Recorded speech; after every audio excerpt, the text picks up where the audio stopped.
Live at 7 with Jessica Moore and Jim Snyder. This is News 3.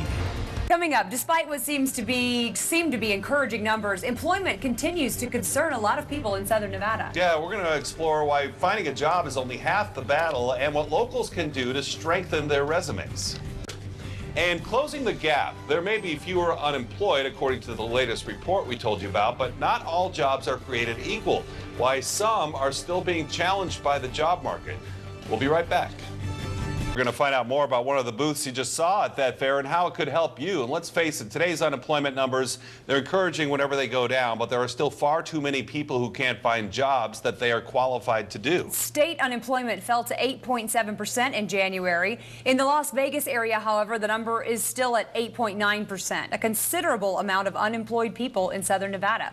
The state added nearly 61,000 new private sector jobs in the past 3 years, but it is still not enough. Yeah, that's the problem here. Not everyone is in a position to take the jobs that are out there. And here to talk about the skill gap here in Southern Nevada is Kenadie Cobbin Richardson. She's with Workforce Connections One-Stop Career Center, and you all had a booth down there today to help people out. We did. It was a great fair today. We're going to talk about how your center can help the people out there listening tonight. But first, let's talk about, for someone who's been out of work for a long time, I think it maybe takes a mental switch. Maybe they say, I did this one thing for 20 years or more, and I was great at it. I want to hold out for that job, but they really have to, I guess, maybe realize that it's time to make a switch. Exactly. And if you want to travel, then perhaps you can go find that job that has that skill set. But here in Nevada, there are lots of IT jobs, construction jobs, healthcare jobs that we need desperately, but people don't have the skills to do them.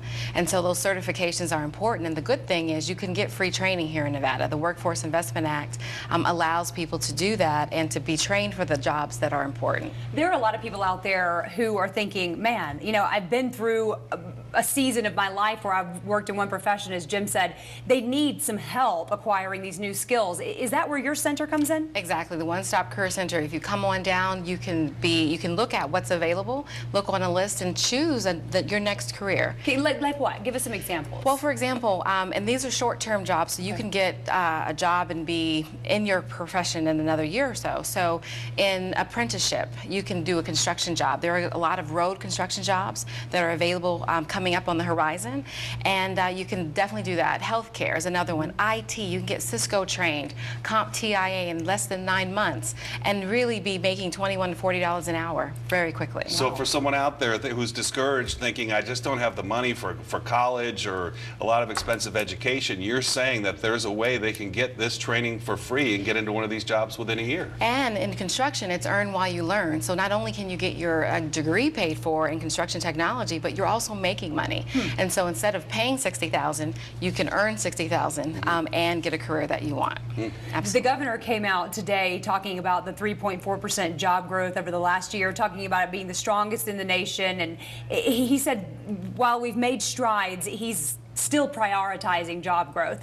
What would your response be to the governor's statement today? Well, he's right on target. I mean, there's still a lot of people. I mean, we're second to last now. It's not like we moved to the first half of the country, but we're tied with Illinois. We just are not last, and it's really important that people stay hopeful, stay focused. Next week, we're having a construction trade fair just to expose people to the opportunity in apprenticeship to make that money, and so he's right on target with that. It's really amazing to hear you talk about construction jobs being open because, forget 10 or 12%. In some of those trades, as you know, the unemployment rate was probably over 50%. So to have that sector coming back has really been good for the economy. Yes, it's very important. All right, Kenadie Cobbin Richardson, thank you so much. Thank you. Hopefully people will go check out your site. Absolutely. Thank you. Thank you.